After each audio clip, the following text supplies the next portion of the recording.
Olá, povo de Deus! Estamos iniciando a nossa live das 20 horas em ponto. Nós estamos estudando o Apocalipse, o módulo de número 9, a Igreja cruzando os séculos. Nós estamos na parte de número 31, agora na Igreja de Laodiceia. Nós já falamos das demais igrejas nos módulos anteriores e agora entramos na Igreja de Laodiceia, aquela que nem é fria e nem é quente, por isso considerado uma era de apostasia que vai desde 1833 até o dia D, o dia do arrebatamento da igreja. A Laodiceia, esta igreja, ela tem por paralelo a parábola da rede sendo lançada e colhendo muitos peixes. Então vamos começar com a carta de Jesus Cristo, transmitida por intermédio do apóstolo Pedro, do apóstolo João, à igreja de Laodiceia. Começa no capítulo 14. Como é que Jesus ele se apresenta para esta igreja? Ele vem como o Amém, a testemunha fiel e verdadeira, o princípio da criação de Deus.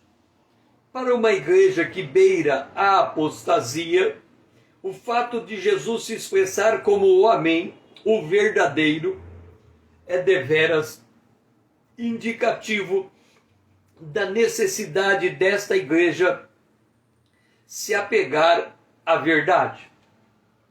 Observa, Amém significa é verdade. Normalmente, ao final de uma oração, nós dizemos amém. Nós estamos concordando com a verdade e é como se nós assinássemos aquela oração. Amém, é verdade, concordo com isso. É isso que eu estou pedindo ao Senhor.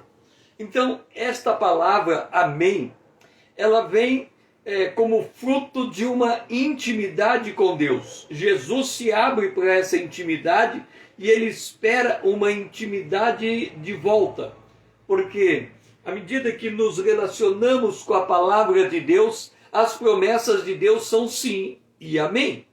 Significa, eu creio na palavra, eu concordo com a palavra, e Jesus é a expressão da palavra de Deus. Ele, antes de ser o filho do homem, ele se colocava como o verbo estava com Deus, a palavra.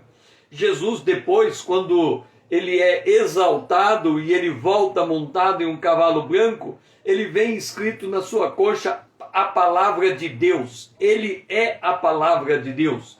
Ele é a expressão exata desta palavra. É por isso que quando Jesus veio no seu ministério terreno, ele dizia: em verdade vos digo. Assim estava escrito, os antigos entendiam assim, mas agora, em verdade eu vos digo. Então Jesus, que na igreja de Filadélfia, ele se apresentava como o verdadeiro, agora ele vem como o Amém. E como o Amém, ele é a testemunha fiel. Ele é a expressão exata de Deus. Jesus disse, eu e o Pai somos um. Eu só faço aquilo que eu vejo o meu Pai fazer. E Jesus tinha, nós estamos citando o seu ministério terreno, ele tinha esta relação com o Pai, uma relação muito próxima. Quando ele vai orar pela ressurreição de Lázaro, ele fala, Pai, eu digo estas coisas para que eles saibam que o Senhor me ouve, porque eu bem sei que tu me ouves. Então, o relacionamento dele com o Pai era um relacionamento face a face, de intimidade, é Deus com Deus, né? Porque Jesus é verdadeiramente Deus e verdadeiramente homem. Então, ele se apresenta como a testemunha fiel. Testemunha de quem? Do Pai. Ele veio para testemunhar as coisas que nós só podemos enxergar pelos olhos da fé. É por isso que o apóstolo Paulo, ele escreve, aquilo que o olho não viu, aquilo que o ouvido não ouviu, aquilo que não subiu ao coração do homem são as coisas que Deus preparou para os seus. Então, Jesus ele vem para dar o testemunho fiel de uma realidade sobrenatural, ou seja, fora do âmbito natural. Ele vem trazer a vontade, a palavra de Deus para nós. Então, ele vem como a testemunha fiel.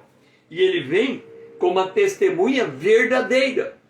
As suas palavras eram a expressão da verdade. Nem dá para dizer a expressão máxima da verdade, porque era a própria verdade, a personificação da verdade. E ele vem aqui como o princípio da criação de Deus. Vamos tentar entender um pouco a maneira como Jesus se apresenta à igreja de Laodiceia. Note o seguinte: nós, seres humanos, caímos ou éramos caídos em pecado, fruto da hereditariedade adâmica. Adão pecou e com ele toda a humanidade pecou com ele, porque há uma relação umbilical entre nós e Adão. O pecado de Adão gera a morte entrou na humanidade, e a partir da morte nós podemos entender que todos somos pecadores. Todos, a humanidade inteira, nascida de mulher, é destituída da glória de Deus. Então, a partir do momento em que nós não conhecemos Deus, entenda bem, a partir do momento em que nós estamos falando sem Cristo, não conhecemos a Deus, nós temos que expressar a nossa personalidade em alguma coisa. Em que coisa? O homem, e é importante, porque aqui diz, ele é o princípio da criação de Deus. Quando Deus cria o ser humano, entre todos os animais, ele cria o ser humano, como que eu vou dizer? Com um propósito: ser a imagem de Deus. O que é ser a imagem de Deus? É ser o imitador de Deus, ou expressar a personalidade divina, a graça divina, a bondade divina, o amor divino, a paz divina. Ou seja, nós somos um protótipo da expressão de Deus entre os animais, entre os seres criados. Veja só, há uma característica inerente a nós como seres humanos. Essa característica inerente a nós como seres humanos, e é importante nós enfatizarmos isso para entendermos a apostasia da igreja de Laodiceia. Esta natureza que nós temos, ela se torna patente quando Jesus, ele, como o verbo, toma a decisão de se tornar o Filho do Homem. Lá em Filipenses, no capítulo de número 2, ele diz assim que Jesus, ele não teve por usurpação ser igual a Deus. Deus não quis ser igual a Deus. É estranho dizer isso.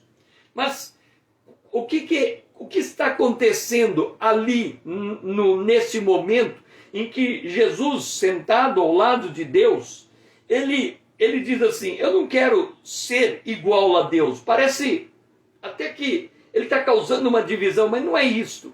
O Pai cria o homem. O Pai, Deus, cria o homem. E quando ele cria o homem, o que ele diz desse homem criado? Ele diz: este será a minha imagem, conforme a nossa imagem, conforme a nossa semelhança. Jesus para e pensa: ora, espera lá, eu e o Pai somos um, eu sou igual ao Pai. Agora o Pai está apontando para baixo e dizendo: aquela criatura também vai ser igual ao Pai. Então, eu não quero ser igual o Pai. Eu quero ir para o lugar onde o Pai aponta. Por quê? Porque aquele lugar que o pai aponta é de alguém que vai ser igual ao pai. Então ele está como que trocando de posição. Ele diz, olha, eu vou me esvaziar dessa posição e vou assumir a forma humana. Mas vamos em câmera lenta. Ele olha e ele diz assim, eu não quero ser igual ao pai. Não nessa mesma substância. Por quê? Porque o pai apontou para baixo e falou que alguém era igual ao pai. E aí ele resolve se colocar na forma de servo. Por quê? Porque se o pai está criando alguém na forma dele, esse alguém se torna um servo. Ele vai servir o pai. Então Jesus diz, eu quero servir o pai. Eu quero me colocar debaixo do pai.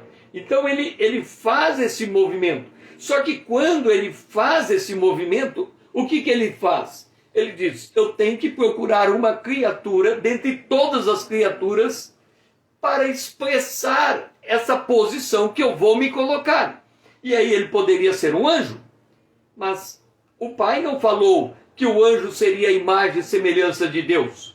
Ele poderia ser já que ele estava ocupando a posição de servo, ele poderia ser um burro de carga, mas o burro não tinha recebido essa promessa de ser a imagem de Deus. Então ele diz, não, o único que tem essa, vamos colocar assim, regalia, esta oportunidade, esse chamamento, é o homem. Então eu vou ser servo me fazendo homem. Mas só que quando ele se coloca como homem, tem um problema do pecado. Porque o homem pecou e foi destituído da glória de Deus. E o salário do pecado é a morte. Mas Jesus não tinha pecado, ele vai nascer homem santo. E ele vive em santidade. Então ele não tinha o pecado. Mas ele poderia se colocar no lugar do homem pecador, como o Cordeiro de Deus que tira o pecado do mundo. Então Jesus entra nessa posição de obediência ao Pai.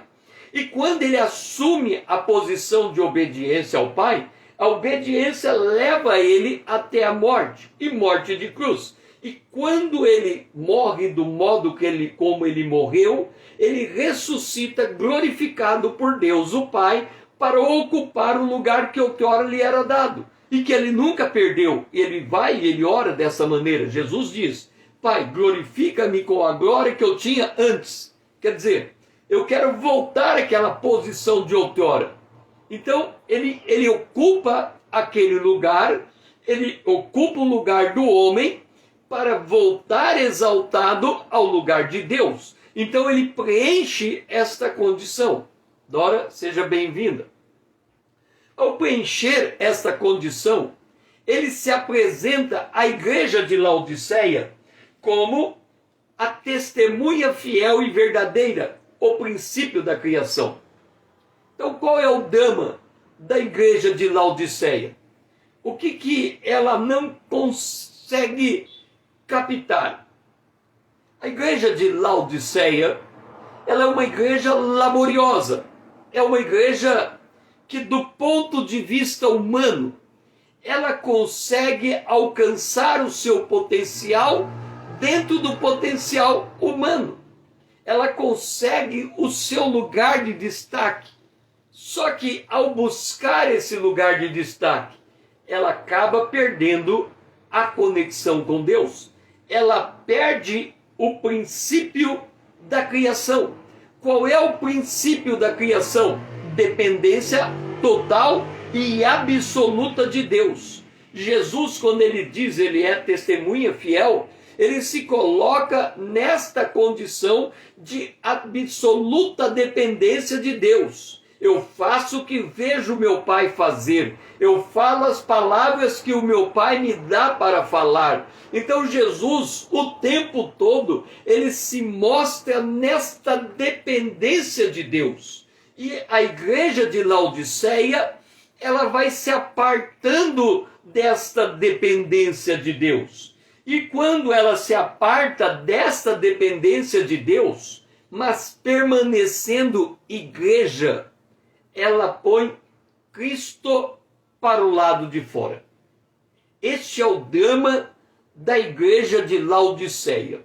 A igreja de Laodiceia, quando nós olhamos as igrejas caminhando, lembrando que a igreja de Éfeso, ela já tinha dentro de si a doutrina dos nicolaítas. Então, vamos entender a doutrina dos nicolaítas. E a doutrina dos nicolaítas é o homem governando a igreja de Deus. Quando nós olhamos a revelação do Apocalipse, as 7 igrejas, o que nós temos? Você não observa a figura proeminente do pastor humano.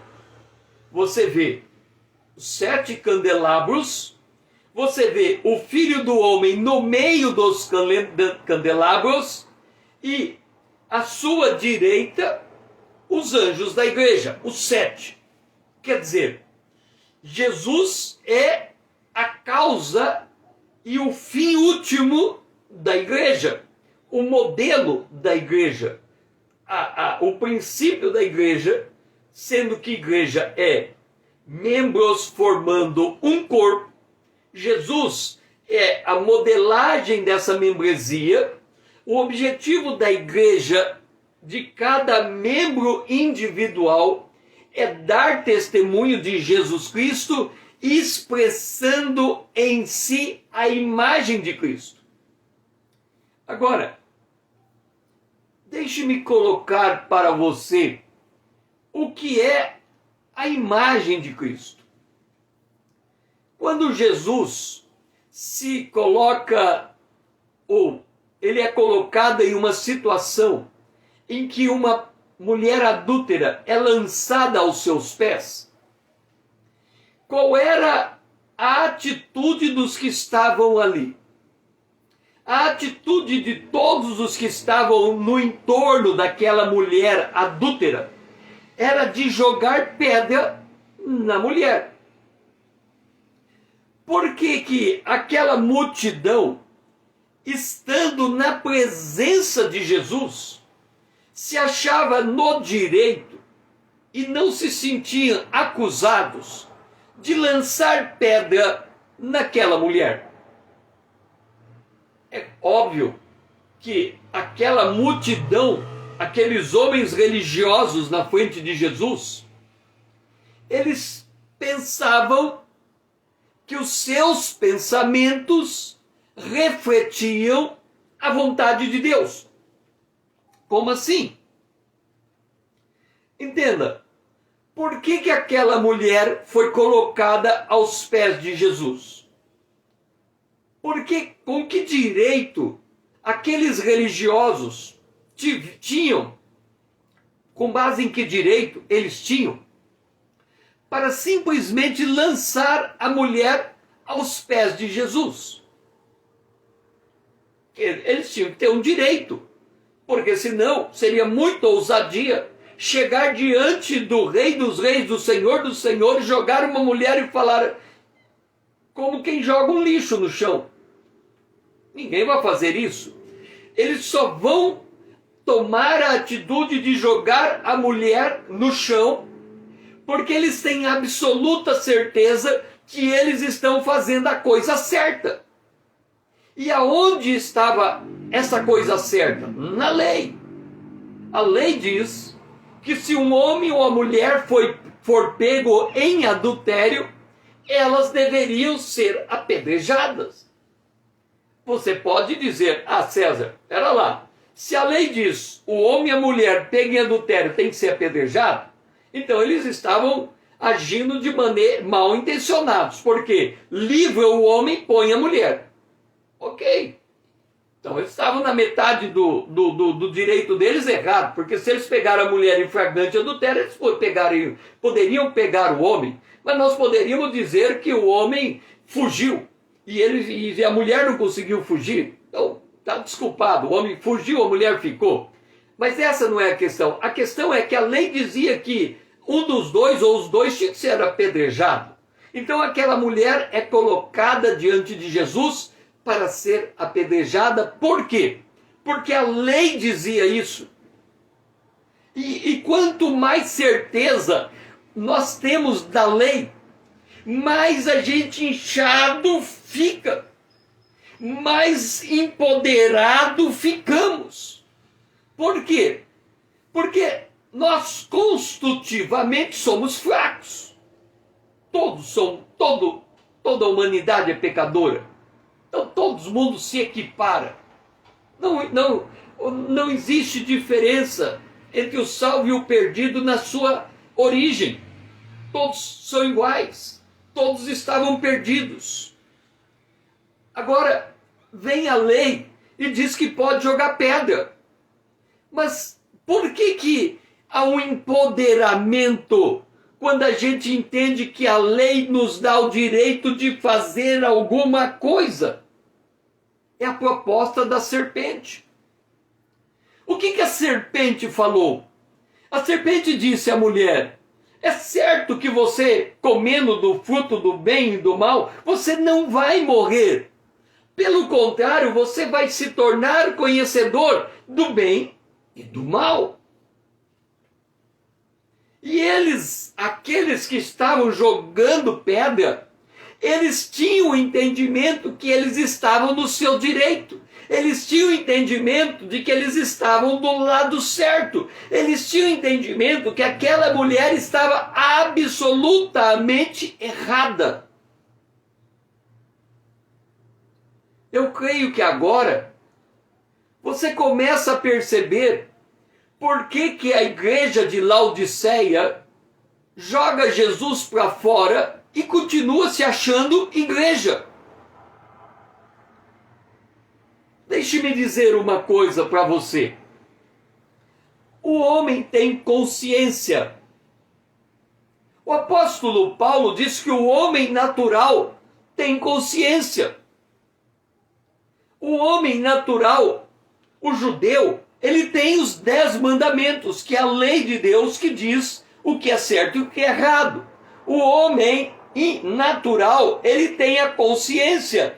E a consciência dele acusa do certo e do errado. Acontece que a proposta da serpente é manipular a consciência entre o certo e o errado. Mas você vai dizer: mas César, pera lá, o crente não tem que abandonar o mal e praticar o bem? Mick, seja bem-vinda. O crente não tem que fazer distinção entre o certo e o errado. Rodrigo, seja bem-vindo. Nós estamos falando da igreja de Laodiceia. Nós estamos no capítulo de número 3, versículo 14 do Apocalipse, a maneira como Jesus se apresenta, a testemunha fiel. E nós estamos tentando aqui entender por que a igreja de Laodiceia joga Jesus para o lado de fora. Presta bem atenção.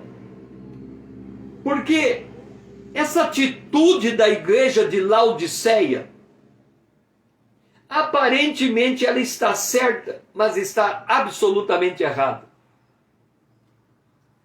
Deixe-me dizer como isso funciona. Nós temos aqui o mundo. O mundo, Deus amou o mundo de tal maneira que deu o seu Filho unigênito. Este mundo, Jesus disse: ide por todo o mundo. E ele diz que a igreja é luz do mundo. Então, nós temos aqui o mundo e nós temos aqui igreja.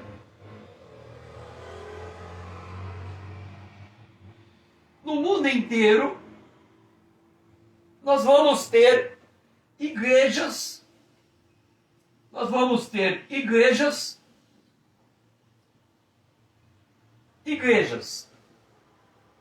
Ok? As igrejas deveriam ser no mundo um foco de luz. As igrejas deveriam ser para o mundo a luz do mundo. Ok? Agora, olha para a sua igreja. O que está acontecendo? A igreja vai lá fora, pega alguém e traz para dentro da igreja. E esta pessoa, ela passa a se ambientar dentro da igreja. E esta igreja, este prédio, esse lugar físico, esse lugar de comunhão, ele passa a ser uma vitrina do mundo. Aparentemente, é o que a Bíblia diz. A igreja é luz do mundo. Mas ela é uma vitrina do mundo de uma maneira fechada. Como assim, vitrina de maneira fechada? Entenda bem. Quem está aqui dentro desse prédio, quem é membro desta igreja, está salvo. É verdade. Quem está lá fora está perdido. É verdade. Quem está aqui dentro está salvo. É verdade. Quem está lá fora está perdido. É verdade. Agora, abre a sua Bíblia comigo em Tito, no capítulo 3. O apóstolo Paulo diz assim, capítulo 3, lembra-lhes que se sujeitem aos que governem. Lembra aos crentes que sejam sujeitos aos governantes, às autoridades.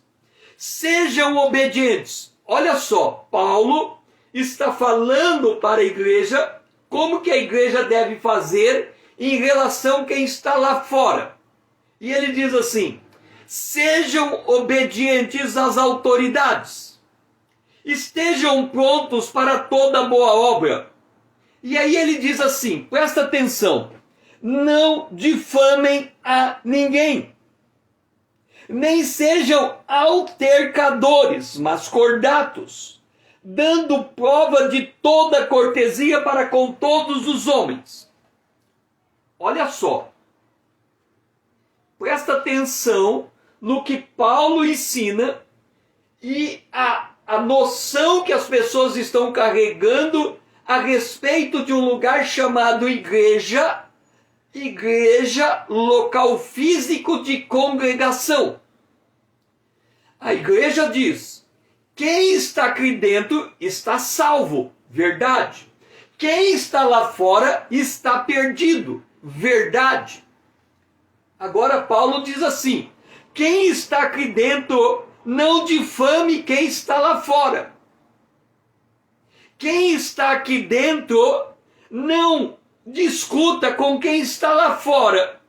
Quem está aqui dentro seja cortês com quem está lá fora.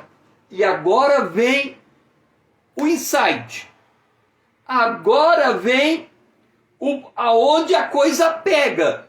Paulo diz assim, você sabe por quê que nós temos que obedecer às autoridades? Você sabe por quê nós não podemos discutir com quem está lá fora? Você sabe por quê nós temos que dar prova de cortesia com quem está lá? Ele vem e diz, porque noutro tempo nós éramos igual a eles. Este é o ponto. Se eu não entender que não existe diferença entre eu e um perdido, a não ser, a única coisa que faz a diferença é que eu recebi Jesus, a graça de Deus me alcançou. Ele diz aqui, quando, porém, se manifestou a benignidade de Deus, nosso Salvador, não por obras de justiça praticada por nós, mas pela misericórdia, é que nós estamos salvos. Entenda, quando é que a igreja põe Cristo para fora? é quando ela acha que ela é santa e melhor do que os outros. Quando é que a igreja põe Cristo para fora? É quando ela acha que ela é santa e melhor do que os outros. Ela olha para fora do templo e diz: todo mundo lá está perdido. Eu sou santo, estou salvo. Ela se acha melhor do que os outros. E aqui é o drama.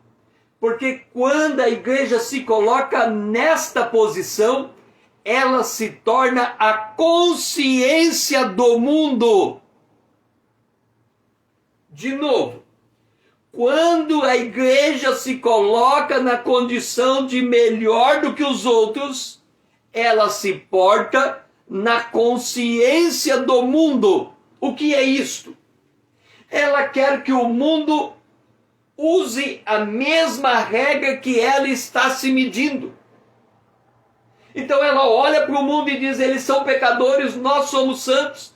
Eles precisam viver essa santidade. E aí ela começa a querer dominar a política para fazer leis que obriga o mundo a viver de acordo com as leis com que ela vive. E aí ela se tornou a consciência do mundo. Entenda, a igreja era igual. Noutro tempo nós éramos daquela mesma maneira. Por que nós temos que tratar o outro com misericórdia? Vamos pegar entre os cristãos. Vamos pegar entre os cristãos. Vamos para Gálatas, capítulo 6. Gálatas, capítulo 6. Olha o que está escrito. Irmãos, se alguém for surpreendido em alguma falta, agora eu estou falando dentro da igreja. Alguém caído dentro da igreja. Se alguém for surpreendido em alguma falta, vós que sois espirituais, olha aqui se colocando como consciência dos outros, medindo a sua vida, querendo medir todo mundo pela sua vida e pela sua regra. Vós que sois espirituais, corrigi-o com espírito de brandura, e guarda-te para que não sejais também tentado.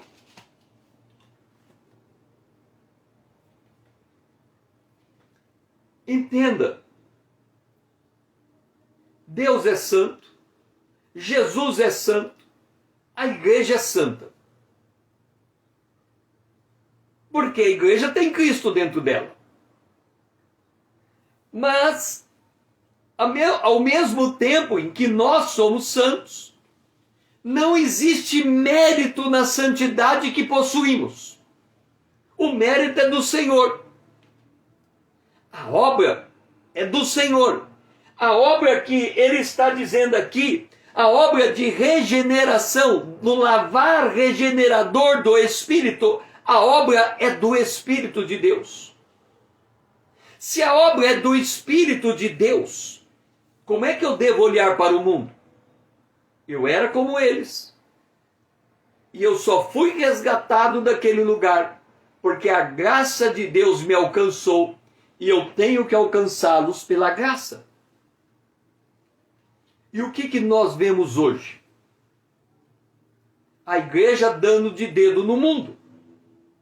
Porque vocês são idólatras, porque vocês estão cometendo aborto, porque vocês estão se vendendo ao comunismo, porque vocês estão virando socialista, porque vocês estão... E aí a igreja se torna um tribunal de acusação.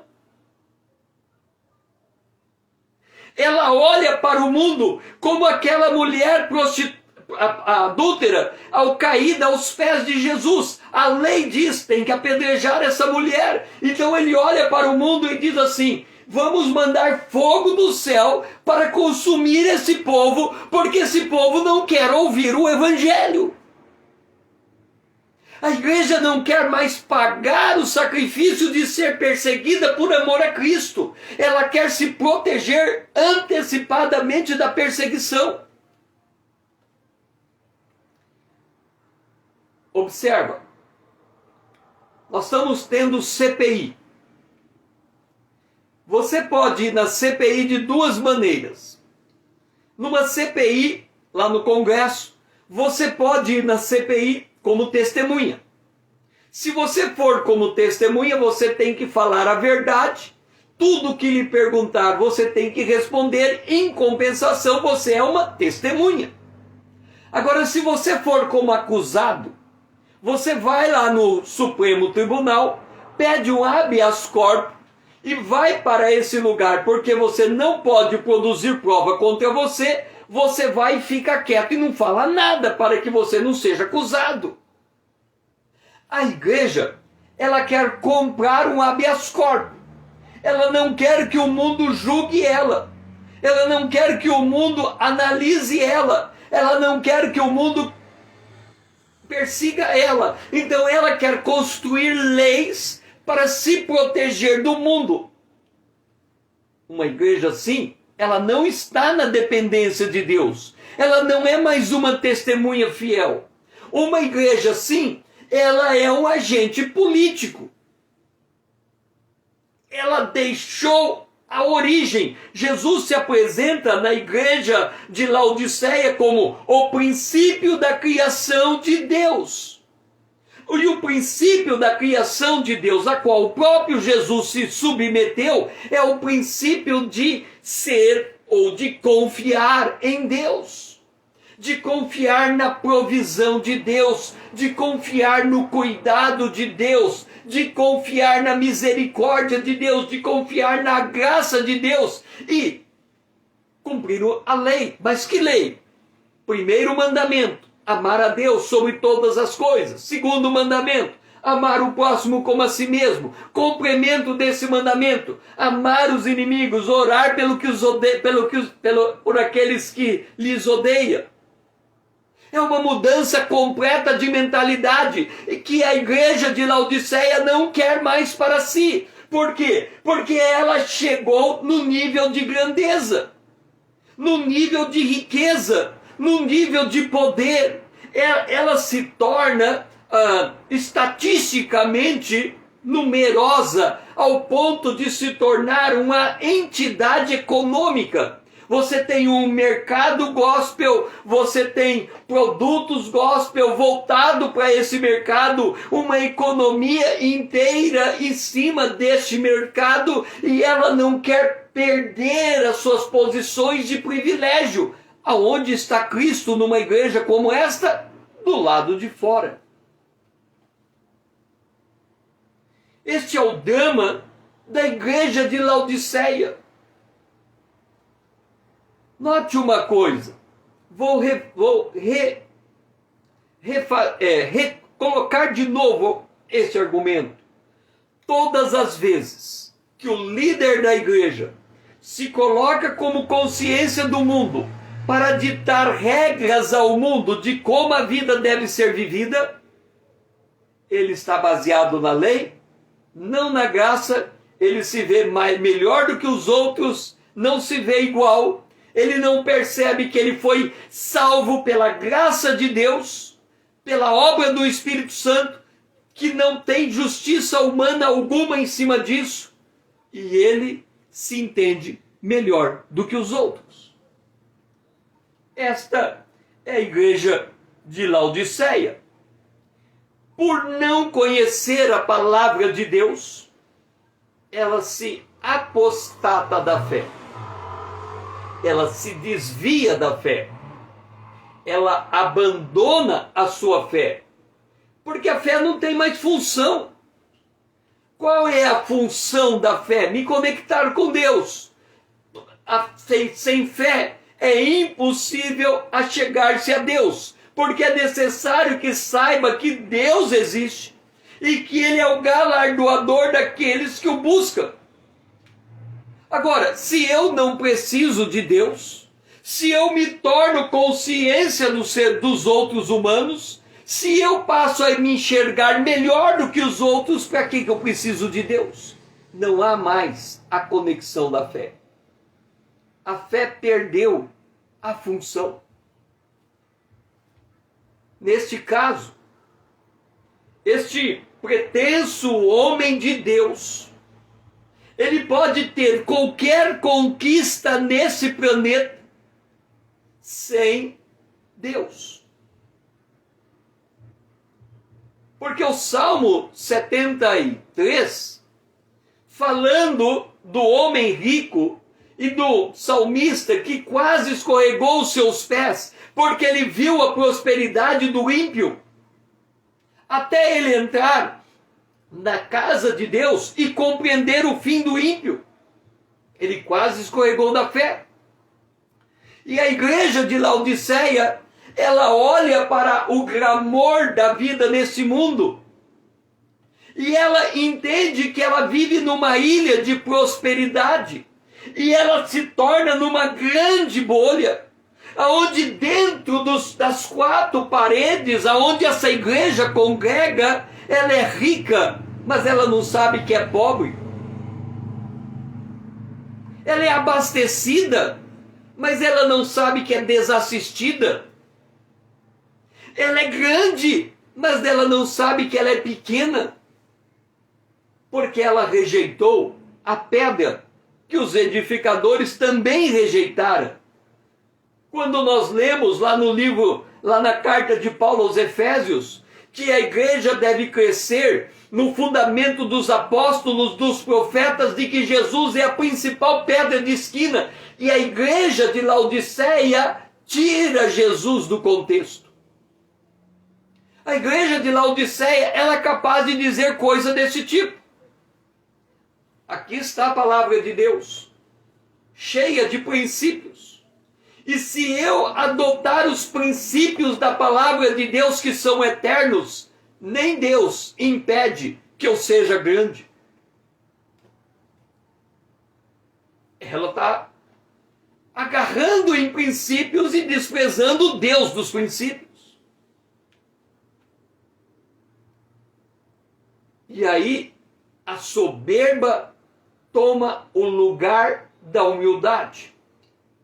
A arrogância toma o lugar da benignidade.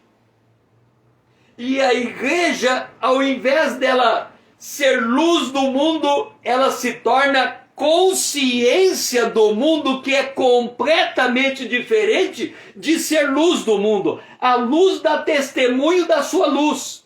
A consciência projeta o que ela entende ser a luz, não sabendo que a luz que está nela é trevas.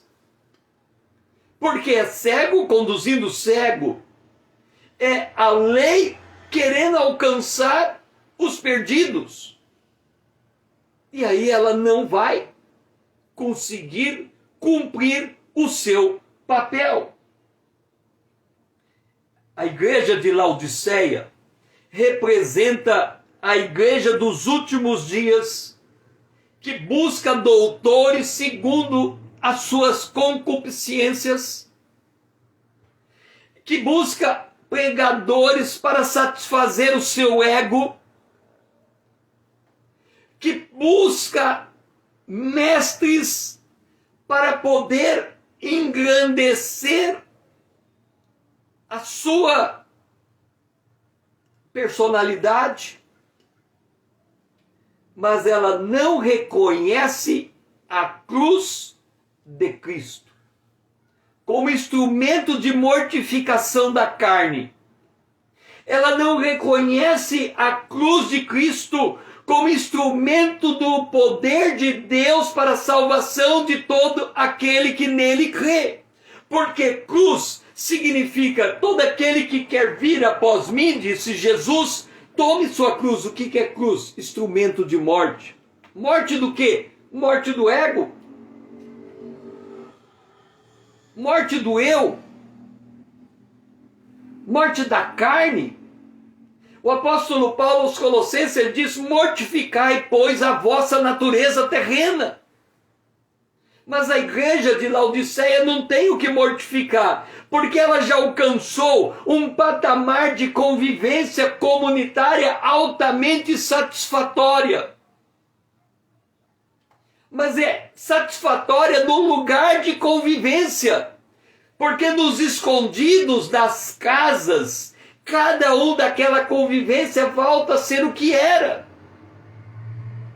Uma pessoa iracunda, uma pessoa desgovernada, uma pessoa esbravejando, uma pessoa descontrolada, uma pessoa abatida, uma pessoa preocupada, uma pessoa rancorosa.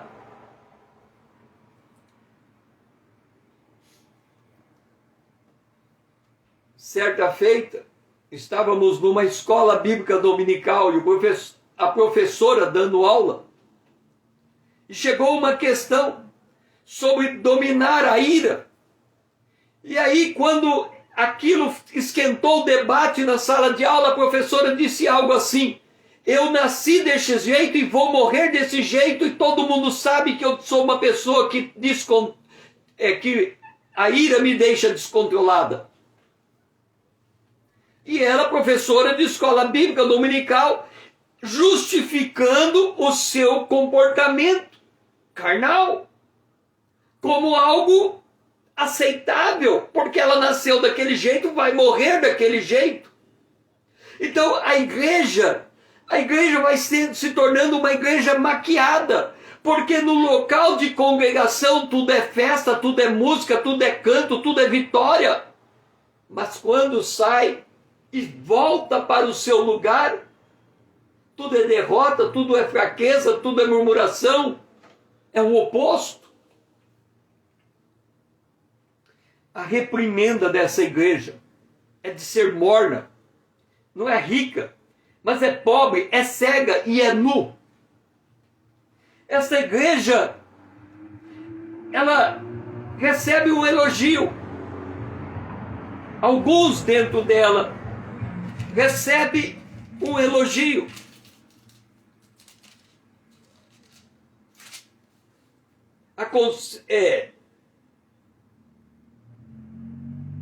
Tu é infeliz, miserável, pobre, cego e nu.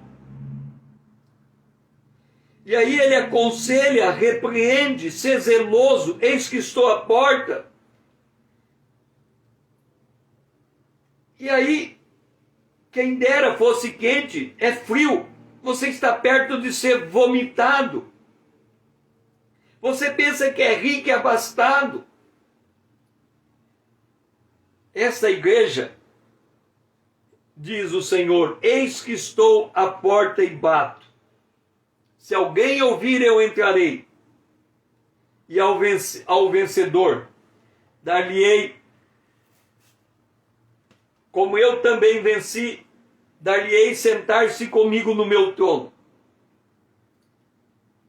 Esta igreja é a igreja da última hora, junto com a igreja de Filadélfia.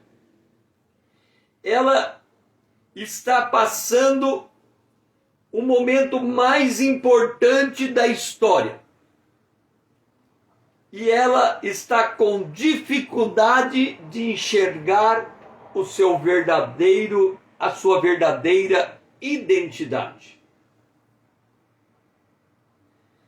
O Senhor que se apresenta a esta igreja, ele diz: eu conheço as tuas obras, nem és frio, nem quente. Quem dera fosse frio ou quente, assim porque és morno, nem és quente, nem frio. Estou ao ponto de vomitar-te da minha boca. O Senhor começa a sondar essa igreja. Na igreja de Filadélfia, eu falei sobre o papel das igrejas denominacionais, neopentecostais, ou pentecostais e neopentecostais, no aspecto que diz respeito ao combate da fé, guardar a fé. As igrejas denominacionais, elas são como guardiãs da doutrina dos apóstolos e dos profetas. Estas igrejas, se nós olharmos a sua história e o corpo de crença delas, nós veremos que o corpo de crença dessas igrejas corresponde praticamente à totalidade da doutrina dos apóstolos e dos profetas. Há variante entre elas. Nós temos as igrejas batistas, presbiterianas, metodistas, luteranas, anglicanas. Todas estas igrejas, elas têm um conteúdo riquíssimo no que diz respeito ao corpo de doutrina. Elas são como os guardiãs da porta da salvação. As igrejas pentecostais são igrejas que se colocam debaixo do poder de Deus. Elas buscam ser cheias do Espírito de Deus, para estar habilitada a pregar a palavra com toda ousadia. As igrejas pentecostais são as igrejas que vão nos lugares mais difíceis, que alcançam as vidas em maior estado de prostração. Jesus disse: erra não conhecer as Escrituras e o poder de Deus. As denominacionais conhecem as Escrituras, as pentecostais o poder de Deus. As neopentecostais são igrejas francas atiradoras. Elas pegam o conteúdo, a substância do conteúdo doutrinário, o poder de Deus, e atira numa direção certa. São como igrejas especialistas. Se especializam em determinados nichos e alcançam as vidas naqueles nichos. Nichos difíceis, nichos de alto padrão, nichos de baixo padrão, nichos de médio padrão, nichos de nichos. Essas são as igrejas neopentecostais, são certeiras naquilo que busca. Todas estas igrejas, elas têm que ter um ponto em comum.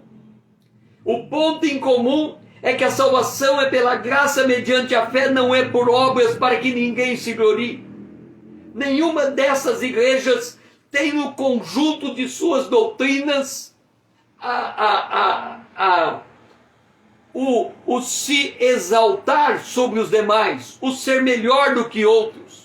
Porque quando uma igreja se exalta sobre os demais e se coloca como melhor do que os outros, elas deixam de ser igrejas e passam a ser classificadas como seitas. Seitas são formadas por fanáticos. Seitas são grupos que, normalmente, ou em grande parte, eles são proselitistas. Porque como eles não têm um verdadeiro evangelho, eles ficam pegando membros das denominacionais, membros dos pentecostais, membros dos neopentecostais para trazer em seu meio e os doutrinar segundo a sua visão restrita de enxergar a Bíblia. Esse é o conjunto do corpo de Cristo na terra.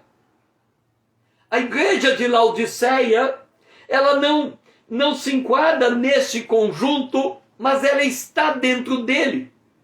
Porque quando nós falamos na igreja de Laodiceia de ser frio e quente, nós não estamos dizendo que ela é uma denominação.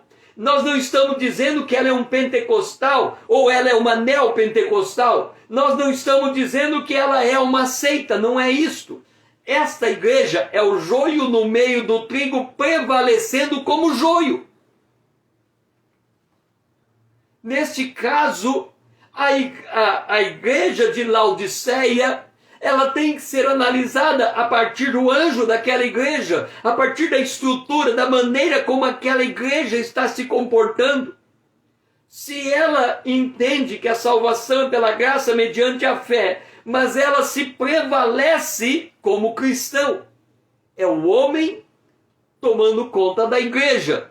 É a doutrina dos nicolaítas prevalecendo contra o corpo de doutrina. É o joio superando o trigo e impondo a sua posição, independente do que o trigo fale ou deixe de falar.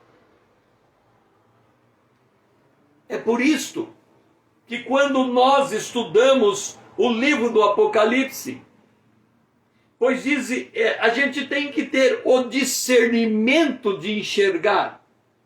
Porque não é blocos monolíticos que você bateu o olho e você diz, tudo isso é uma coisa só. Não é assim. Porque Jesus disse, você é morno, nem és quente, nem é frio. Ele diz, por que você diz que é morno? Porque você diz, eu estou rico e abastado e não preciso de coisa alguma.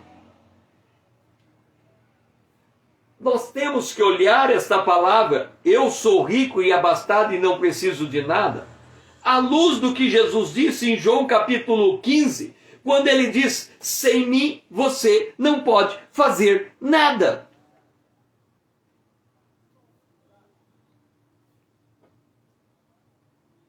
Deixe-me dizer uma coisa. Os antigos, e quando eu falo os antigos, lembra que eu falei das igrejas denominacionais? Lembra que eu falei que as igrejas denominacionais, ela tem um corpo de doutrina? Se você for na igreja presbiteriana, metodista, batista, mesmo na Assembleia de Deus, você vai ver que esse corpo de doutrinas não se formou agora. Ele se formou lá nos idos passados, nos anos de 1800, quando homens fiéis, homens santos, homens que experimentaram a graça de Deus de uma maneira profunda, homens que davam testemunho de fé, homens íntegros, se reuniram em forma conciliar e discutir a exaustão a palavra de Deus, pensando verso por verso, até formar esse corpo de doutrina.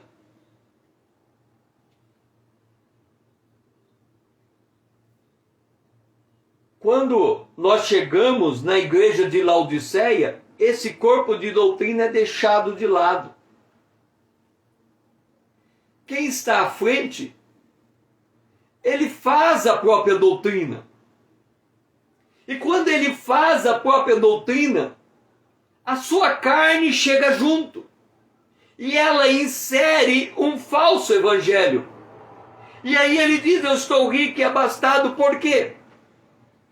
Porque quando ele vai fazer um planejamento estratégico para alcançar almas para Cristo, ele vai lá em Harvard, ele pega as melhores técnicas de administração, implementa na igreja, ele pega as melhores técnicas de marketing, implementa dentro da igreja e diz, nós temos a instrumentalidade adequada para alcançar o mundo perdido. Nós temos o planejamento, nós temos o marketing, nós temos a organização, nós temos o sistema, nós temos a internet, nós temos tudo.